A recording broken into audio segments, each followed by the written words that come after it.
Fire guts home in East Rumvelt. ExxonMobil exchanges British offshore workers in Guyana. 4 persons feared dead after boat collision on the Berbice River. In the region, coronavirus patients flee hospital in Haiti. And internationally, giant asteroid expected to fly past Earth safely. Greetings, and welcome to another edition of Channel 2 Headline News Update. I am George Gonzalez. Thank you for joining us. As of news time, the Guyana Elections Commission has yet to agree on a date for the start of the national recount of votes. According to Commissioner Vincent Alexander, GCOM has not received communication on the specific time and date for the arrival of the CARICOM delegation, despite having clearance for a chartered flight to Guyana for Thursday.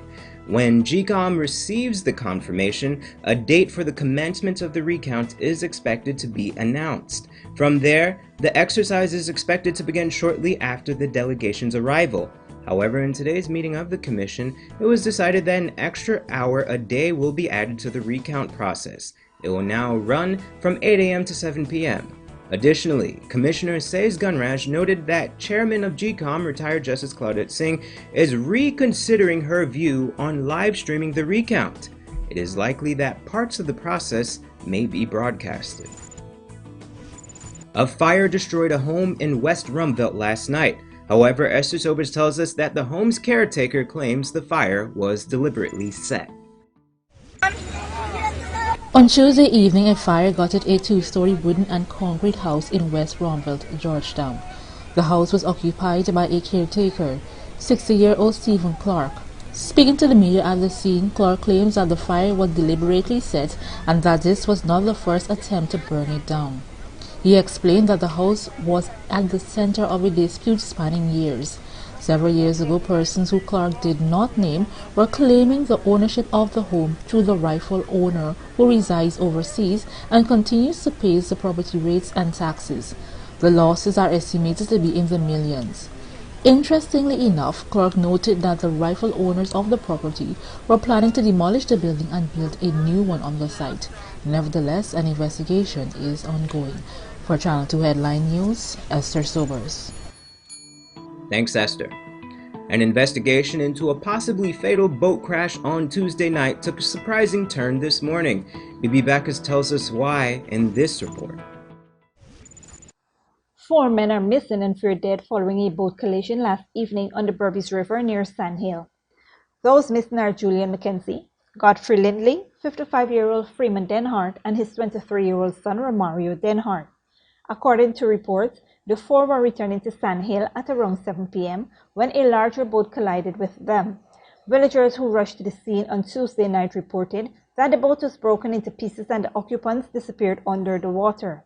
The captain of the second boat, 39-year-old fisherman Marvin Kissoon of Sheet Anchor Village, East Kanchi, Berbice, claimed that he made all efforts to avoid the oncoming boat.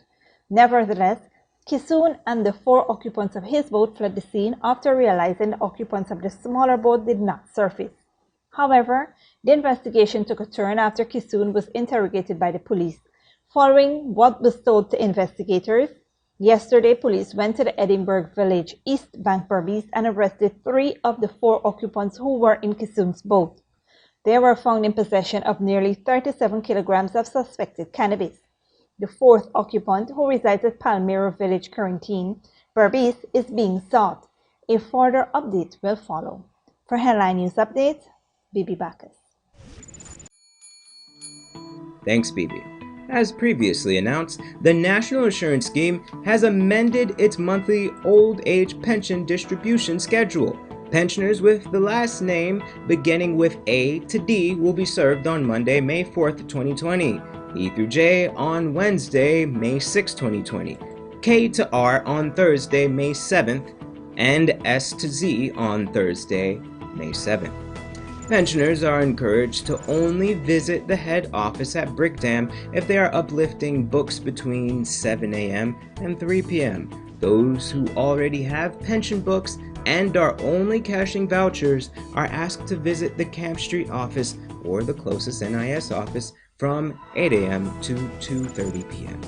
Despite the national shutdown in response to the coronavirus pandemic, ExxonMobil's offshore operations are still running. And yesterday, the multinational corporation chartered a British Airways flight to exchange the vessel's work crews. Here's Berbice with that story. History took place on Tuesday afternoon after a British Airways Boeing 787 Dreamliner landed at the Chedichagan International Airport. This is the first time the new Boeing airline has landed in Guyana, and the first time in decades the British air carrier has landed at Chedichagan. The flight was a specially requested charter flight to change over the work crews of the Liza Destiny floating production, storage, and offloading vessel. The ExxonMobil workers who arrive on the flight will be subjected to the mandatory 14 days of quarantine before they are allowed to go to the oil vessel. The British government has also sought approval for a flight to repatriate British nationals and their families. The task force has yet to respond to the request. Nevertheless, Director General of the Guyana Civil Aviation Authority, retired Colonel Egbert Field, says it is unlikely that Guyana's international airports will be reopened after May 3rd. The Director General noted that the nations that fly directly to Guyana are currently battling thousands of cases of the coronavirus. The National COVID-19 Task Force is expected to take this into consideration before it makes its official decision regarding the reopening of the nation's borders. Nevertheless, this comes on the heels of a warning from the Pan American Health Organization that says relaxing measures too early can lead to a new wave of new cases. For Headline News Updates, Berbice. Thanks, Bibi. Don't go away. After the break, coronavirus patients flee hospital in Haiti, and giant asteroid expected to fly past Earth safely.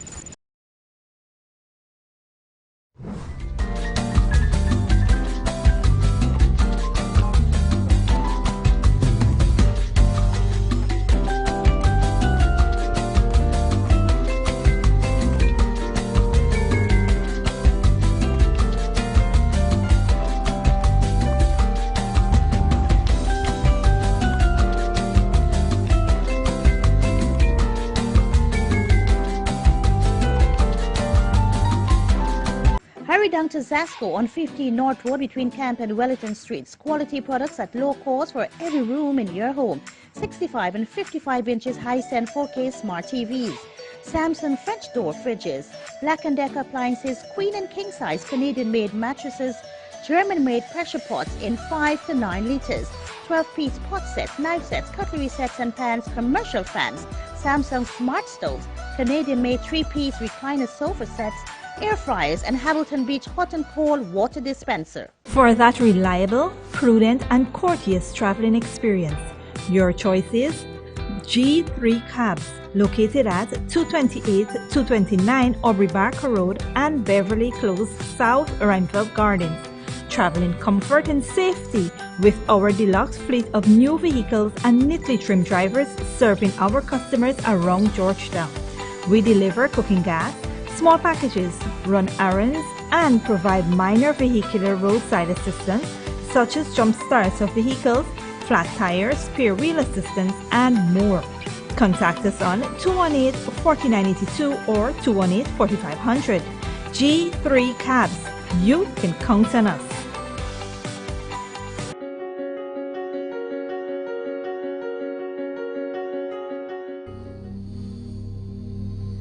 This place is really hot. What's wrong with your AC? It's not working. Well, we wouldn't be able to continue this meeting anymore because this place is extremely hot. Wait, please don't go. Here's a company you can call to get your AC fixed. Action Cool. Honey, what's dinner? I had a hard day. I'm sorry you had a hard day, but guess what, babes? I didn't cook today because the stove is not working. Having trouble at home or at the office? Then call the professionals at Action Cool. Our fully trained technical team have the skills and experience in repairs of all air-conditioned units, refrigerators, gas stoves, washing machines, and a whole lot more. For further information, visit us at 86 Hill and Princess Street, Mandela Avenue, Georgetown, or call us on telephone number 225-7867.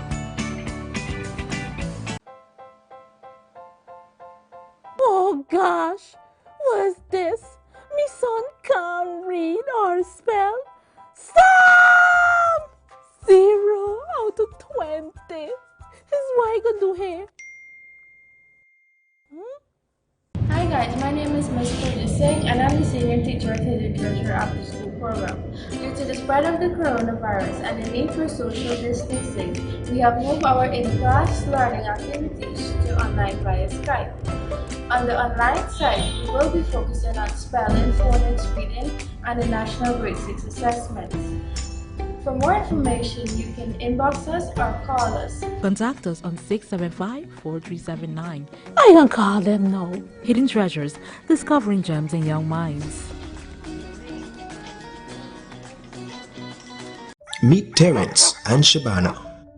Both believe they've been exposed to COVID-19 and were advised by the Ministry of Public Health to quarantine themselves at home.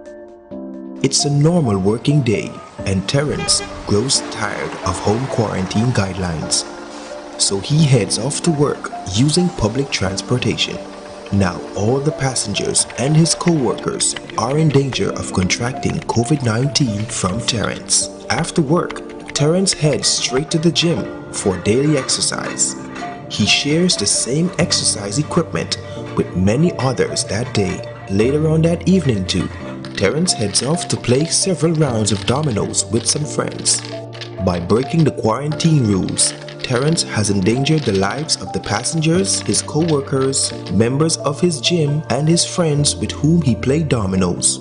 By contrast, Shabana practices social distancing. She works from home every day and in the evenings, she video chats with her family and friends to stay connected. Shabana is also obeying all the guidelines that the Ministry of Public Health says we follow when quarantined at home. Shabana has infected no one.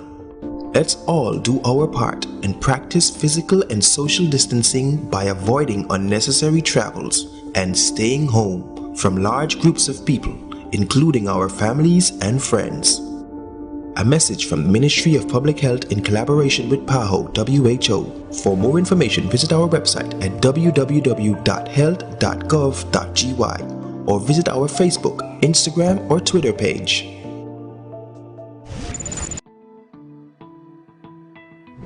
Welcome back. Now we take a look at news in the region and around the world. Haiti's health authorities on Monday appealed to 5 COVID-19 patients who fled a hospital on Sunday.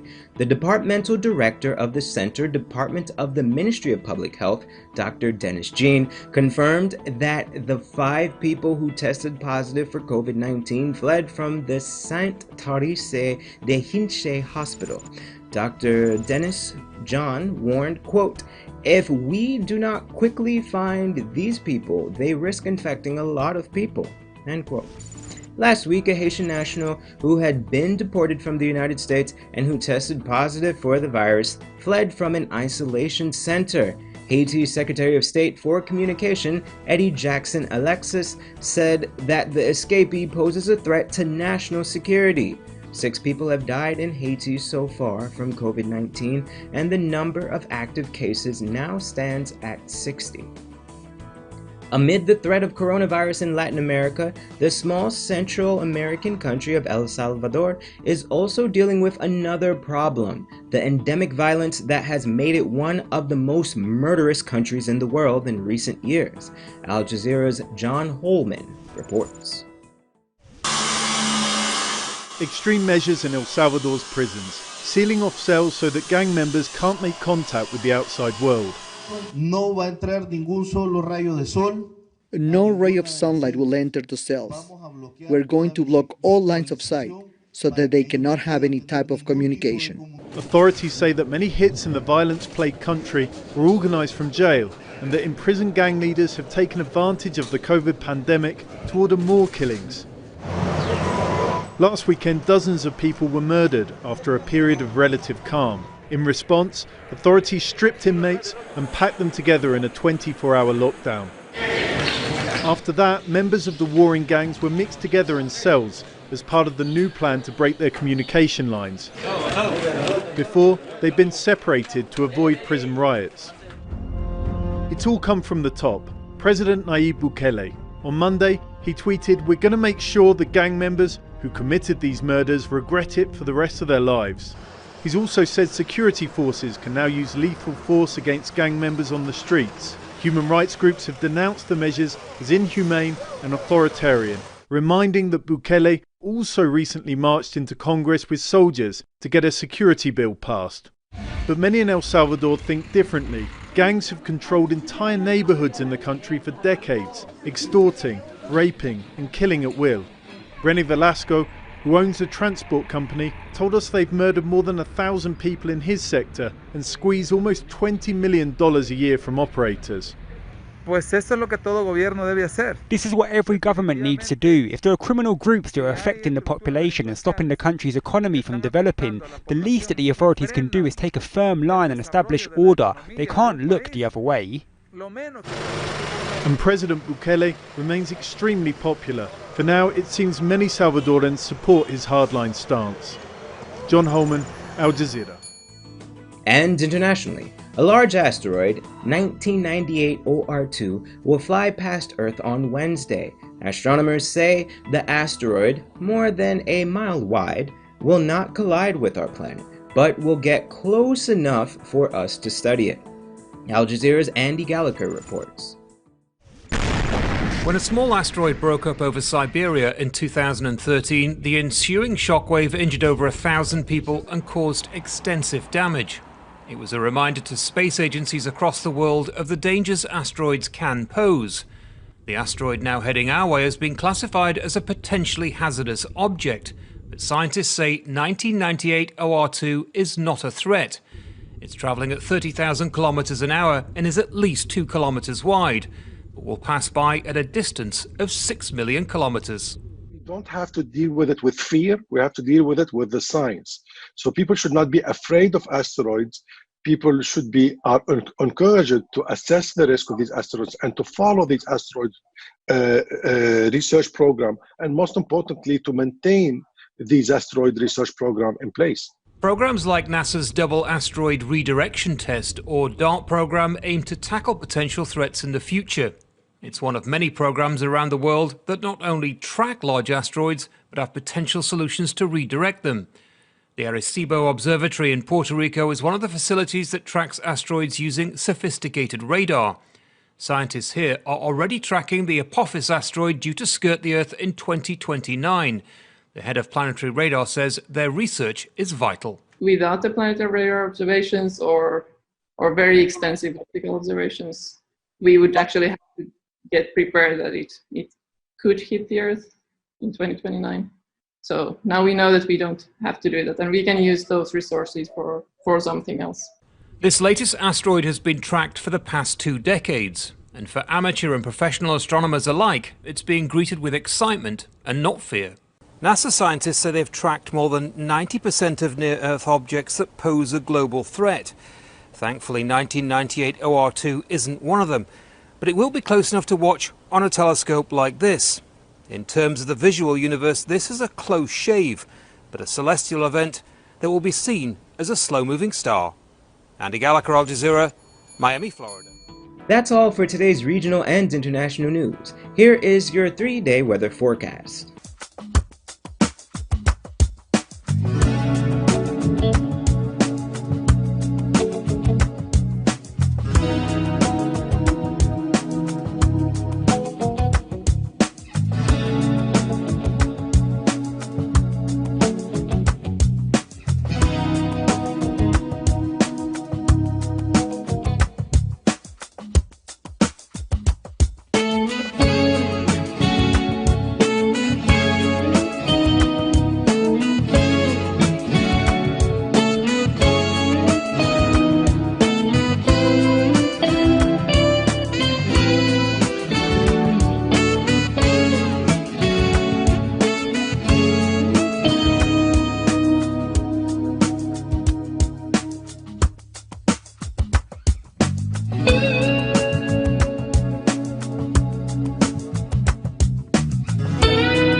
That's all for this edition of Headline News Update. Tune in Thursday at 7 p.m. for another episode. Be sure to subscribe, like, and follow us on Facebook and YouTube. Also, visit our website at headlinenewsguyana.com for all the news that we couldn't fit in this newscast. Until then, take care.